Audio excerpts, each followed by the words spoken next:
Kalvadangam doctor Satyanarayana சர்மாவின் இனிய வணக்கங்கள். இன்றைக்கி நம்ம சனிப்பயிற்சி பற்றி பார்க்க போகிறோம். சனிப்பயிற்சி பலன்கள் 12 ராசிக்கும் எப்படிப்பட்ட பலன்களை தரப்போகிறது அப்படின்னு பார்க்க போகிறோம். அன்பிற்கினிய மேஷராசி அன்பர்களே, இந்த சனிப்பயிற்சியில் சனி பகவான் உங்கள் ராசிக்கு 12வது வீட்டில் சஞ்சாரம் செய்ய போகிறார். பாக்கியப்படி 12வது வீடு என்பது ஜாதகருடைய விரயஸ்தானம், அயன சயன சுகஸ்தானம், அதே நேரத்தில் வெளிநாடு தூக்கம் பற்றி சொல்லுகின்ற இடம். இந்த இடத்துல சனி பகவான் சஞ்சாரம் செய்கிறது, அதுவும் 9, 10க்குரிய சனி பகவான், 10, 11க்குரிய சனி பகவான் 12வது இடத்துல சஞ்சாரம் செய்கிறதுனால வெளிநாட்டு வாய்ப்புகள் ஜாதகருக்கு ஏற்படும். வெளிநாடு சம்பந்தமாக படிக்கிறதுக்கோ வேலைக்கோ அல்லது திருமண பிராப்தத்துக்கு பார்க்குறதோ போன்ற விஷயங்கள், வெளிநாடு சம்பந்தப்பட்ட விஷயங்கள் மேஷராசி அன்பர்களுக்கு ரொம்ப ரொம்ப அற்புதமாக செட் ஆகும். ஆன்மீகத்தில் கொஞ்சம் அதிகப்படியான ஈடுபாடு வருகின்ற காலகட்டமாக இருக்கும். எவ்வளவுதான் சனி பகவான் 12வது வீட்டில் இருந்தாலும் பணத்துக்கு எந்த பிரச்சனையும் இருக்காது. ஏன்னா மற்ற கிரகங்கள் இந்த காலகட்டத்தில் ரொம்ப அற்புதமாக இருக்கார். லாபஸ்தானம் என்று சொல்லப்படுகின்ற 11வது இடத்துல ராகு பகவான், ஒரு 3 மாதம் 3வது வீட்டில் இருக்கிற குரு பகவான் 4வது வீட்டுக்கு ஜூன் மாதம் மே மாதமே பயிற்சி ஆகிறார். அதே மாதிரி 5வது வீட்டில் கேது. இந்த மாதிரி நல்ல அமைப்புகளில் மற்ற கிரகங்கள் இருக்கிறதுனால ஓரளவுக்கு பணம் கையில் எப்போவுமே புரண்டு கொண்டு இருக்கும். பணத்தை பற்றி கவலைப்பட வேண்டிய அவசியம் இல்லை. ஆனால் தர்ம காரியங்களில் கொஞ்சம் பணம் அதிகமாக செலவாகிற மாதிரி இருக்கும். கோயில் திருப்பணிக்காக பணம் அதிகமாக செலவழிக்கின்ற காலகட்டமாக இருக்கும். இன்னும் சொல்லப்போனால் எல்லாம் இருந்தாலுமே ஏதோ ஒரு பிரச்சனை மண்டைக்குள்ளே ஓடிட்டே இருக்கும். ஏழரை சனி பண்ணுற வேலையாக இருக்கலாம். அதனால் சனி ஜாதகருக்கு தூக்கம் வராத ஒரு சூழ்நிலை ஏற்படுத்துவார். என்னமோ தெரியல, ராத்திரி படுத்தா தூக்கவே முடியல, காலையில் 2 மணிக்கு தான் தூங்கினேன் அப்படின்னு சொல்கிறவங்க பாதி பேர் மேஷ ராசிக்காரங்களாக இருப்பாங்க. இந்த காலகட்டத்தில் கால்வலி, கைவலி, பாதத்தில் ஏதாவது வலி போன்ற விஷயங்களை சனி பகவான் ஏற்படுத்துவார். பொதுவாக இது மருத்துவ செலவுகளை தருகின்ற ஒரு அமைப்பு. காலில் வலி, கையில் ஏதோ ஒரு மருத்துவத்துக்காக சிகிச்சைக்காக பணம் செலவழிக்கின்ற ஒரு 12வது வீடுங்கிறது விரயஸ்தானம் இல்லை. அதே நேரத்தில் தேவையற்ற செலவுகளை அதிகரிப்பார். வீட்டில் இருக்கிற உபகரணங்கள், ஏசி ஆகட்டும், வாஷிங் மிஷின் ஆகட்டும், அதே மாதிரி ஃபேன், கீசர், இந்த மாதிரி எல்லாமே சரியான நேரத்தில் காலை வாரி விட்டுரும். அதுக்காக புதுசு வாங்க வேண்டிய சூழ்நிலை கூட சில சமயங்களில் ஏற்படலாம். ஏன்னா ரிப்பேர் பண்ணுறதுக்கு 3000, புதுசு 5000ன்னா புதுசே வாங்கிடலாமேன்னு வாங்குவோம். அது கடனை ஏற்படுத்தும். ஏன்னா சனியோட பார்வை 6வது வீட்டில் வருது.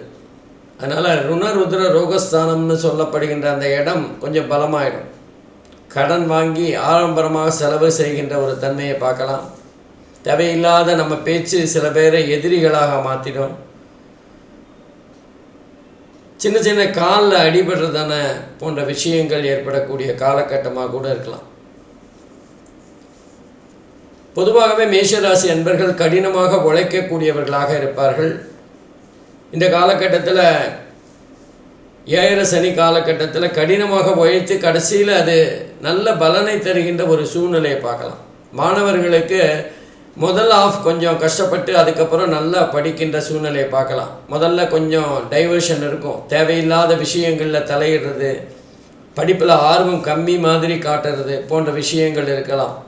அல்லது பாடத்திட்டத்தில் ஒரு பிடிப்பில்லாத சூழ்நிலை, இதெல்லாம் 4வட்டத்தை சரியாயிடும், நல்லா படிக்கின்ற சூழ்நிலையை பார்க்கலாம்.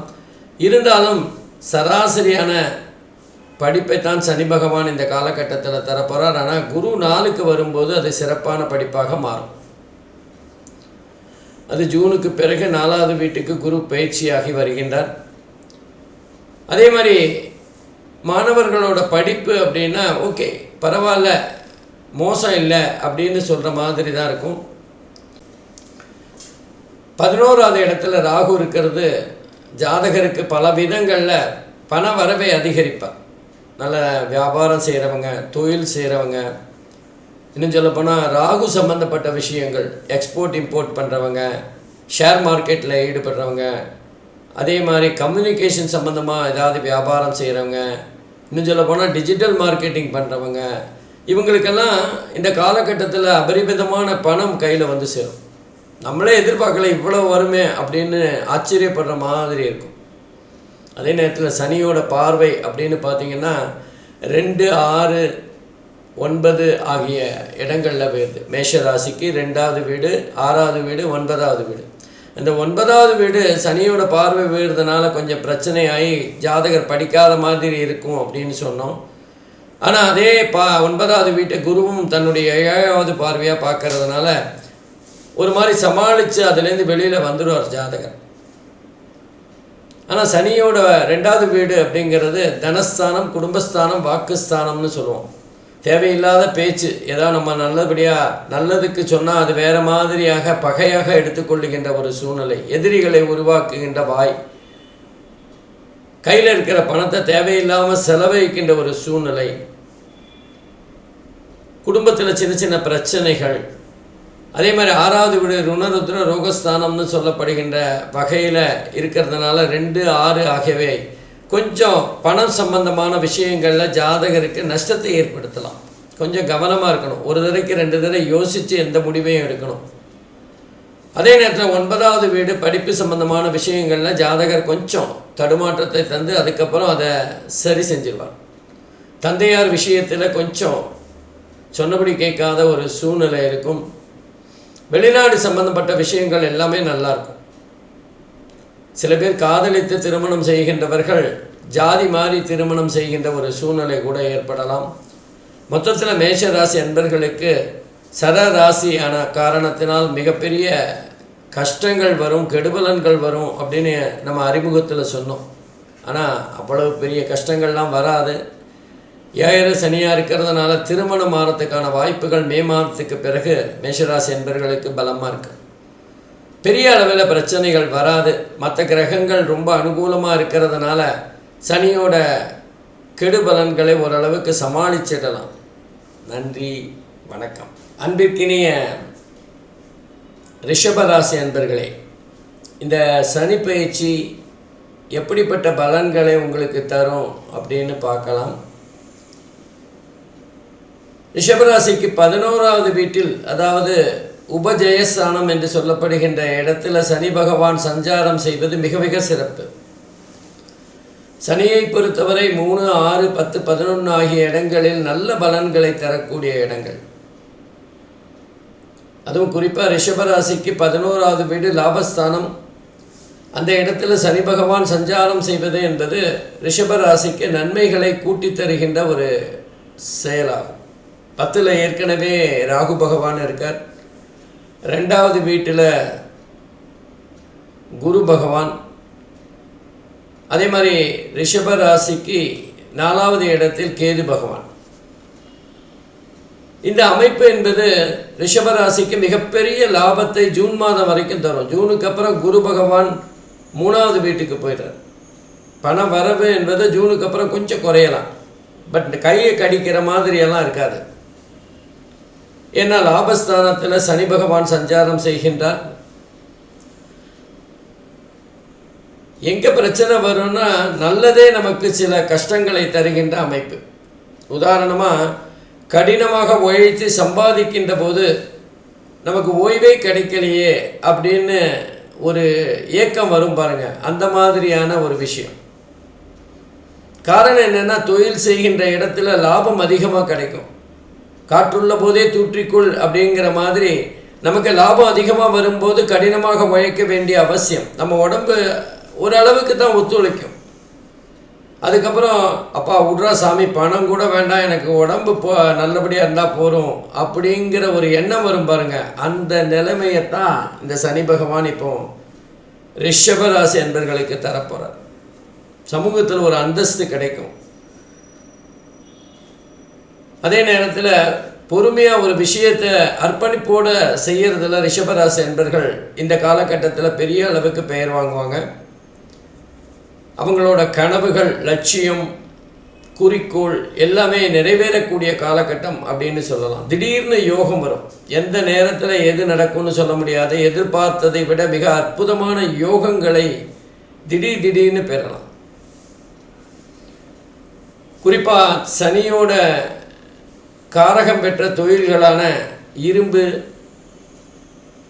வாகனங்கள், இயந்திரம், அது சம்பந்தப்பட்ட தொழில்கள் எல்லாம் இந்த காலகட்டத்தில் யாரெல்லாம் சம்மந்தப்படுறாங்களோ அவங்களுக்கு மிகப்பெரிய லாபத்தை ஈட்டி தருகின்ற காலகட்டமாக இருக்கும். வேலை பார்க்குறவங்களுக்கு பதவி உயர்வு கிடைக்கும். சில பேருக்கு ஊதிய உயர்வு கிடைக்கின்ற காலகட்டமாகவும் இருக்கும். பணத்தை அள்ளி தருகின்ற ஒரு காலகட்டம் அப்படின்னு சொல்லலாம். இங்கே ஒரு சின்ன பிரச்சனை இருக்குது. என்ன விஷயம் அப்படின்னா, சனி தன்னுடைய 3வது பார்வையாக ரிஷபத்தையே பார்க்குறார். அந்த ரிஷபராசியை சனி பார்க்கறதுங்கிறது கொஞ்சம் ரிஷபராசி என்பர்களுக்கு ஓய்வு தேவை, அல்லது அவங்களுடைய கடினமான உழைப்பு உடல் ரீதியான பிரச்சனைகளை அதிகரிக்கிறது அப்படின்னு புரிஞ்சுக்கணும். நமக்கு 3வது வீடு அப்படின்னா முயற்சி ஸ்தானம். அந்த 3வது வீட்டில் ஜூனுக்கு அப்புறம் குரு பகவான் வரும்போது புதிய முயற்சிகளை செய்கிற ஒரு காலகட்டமாக அமையும். 11வது வீட்டில் சனி பகவான் சஞ்சாரம் செய்கிறது அப்படிங்கிறது ரிஷபராசி என்பர்களுக்கு, மாணவர்களுக்கு மிகப்பெரிய யோகத்தை தருகின்ற காலகட்டம். நம்ம 12th படிக்கும்போது நான் டாக்டர் ஆகணும்னு ஒருத்தன் கனவு காணுவான். 12th எக்ஸாமை நல்லா பண்ணால் தானே பண்ண முடியும். ஆனால் அது அவனுக்கு நல்லா 12th பண்ணி மருத்துவம் சார்ந்த படிப்பு அமைகின்ற ஒரு வாய்ப்பு இந்த காலகட்டத்தில் ஏற்படும். சனி பகவானை பொறுத்தவரை ரிஷபராசியை பார்க்குறார். ரிஷபராசிக்கு 5வது இடத்தை பார்க்குறார். ரிஷபராசிக்கு 8வது இடத்தை பார்க்குறார். குறிப்பாக ரிஷபராசியை பார்க்குறதுங்கிறது ஜாதகருக்கு ஏதாவது உடல் ரீதியான பிரச்சனைகளை, ஒரு அசௌகரியங்களை, அல்லது ஜாதகருடைய செயல்பாட்டில் ஒரு தடை ஏற்படுத்துகின்ற சூழ்நிலை இருக்கும். சனி பார்க்கின்ற இடம் பால் அப்படின்னு சொல்லுவாங்க. அப்போ ரிஷபராசியை பார்க்கறது அப்படிங்கிறது சனிக்கு ஒரு சின்ன இடர்பாடு தான். ஏன்னா நம்ம ஜாதகத்தில் எது பலமாக இருக்கணும்னா லக்னமும் ராசியும் பலமாக இருக்கணும். அப்போ தான் நம்முடைய சிந்தனைகள், செயல்பாடுகள், எண்ணங்கள் எல்லாமே சிறப்பாக இருக்கும், அல்லது சிறப்பான எண்ணங்களை நம்ம யோசிப்போம். அப்போ சனி ரிஷபராசியை பார்க்கறதுனால நம்முடைய உடல் ரீதியான ஆரோக்கியத்துக்கு கொஞ்சம் ஏதாவது பிரச்சனைகளை தரக்கூடிய அமைப்பாக இருக்கும். அதே மாதிரி பூர்வ புண்ணியஸ்தானம் என்று சொல்லப்படுகின்ற 5வது இடத்தை சனி பார்க்கறது கூட கொஞ்சம் நமக்கு நல்லது நடக்க வேண்டியது ஏதாவது தடங்கள் இருக்கும், அல்லது போராடி ஜெயிக்கின்ற ஒரு சூழ்நிலையை ஏற்படுத்தும். அதே மாதிரி 8வது வீட்டை சனி பகவான் பார்க்கறதுங்கிறது எதிர்பாராத விபத்துக்கள், அல்லது நம்ம நல்லது செய்ய போய் நமக்கு ஏதாவது ஒரு கெட்ட பெயர் வர்றது, அவமானம் ஏற்படுறது போன்ற விஷயங்கள் ரிஷபராசி அன்பர்களுக்கு அந்த பெயர்ச்சியினால் ஏற்படக்கூடிய வாய்ப்புகள் இருக்குது. ஒரு பக்கம் மிக அற்புதமான பண வரவுகளை தருகின்ற அமைப்பாக இருந்தாலும், லாபஸ்தானத்தில் இருந்தாலும், இன்னொரு பக்கம் சனியோட பார்வை என்பது ஜாதகருக்கு ஏதாவது சின்ன அவமானங்கள். நிறைய சம்பாதிக்கும் போது ஏதாவது ஒரு கண்ணு படுன்னு சொல்லுவாங்கள்ல, அந்த மாதிரி கண்ணு பட்டு ஏதாவது புகழ், கீர்த்தி, ஜெயம், ஏதாவது பிரச்சனைகளை தருகின்ற விஷயங்கள் நடக்கும். அதெல்லாம் குறுகிய காலம். அதை தாண்டி இதுவும் கடந்து போகுங்கிற மாதிரி அதை தாண்டி போகிறதுக்கான வாய்ப்புகள் இருக்குது. கவலைப்பட வேண்டிய அவசியம் இல்லை. ஆனால் அதே நேரத்தில் குருவோட பார்வை அப்படிங்கிறது பார்த்திங்கன்னா, குரு மே மாதத்துக்கு பிறகு ரிஷபராசிக்கு 3வது இடத்துக்கு வரார்.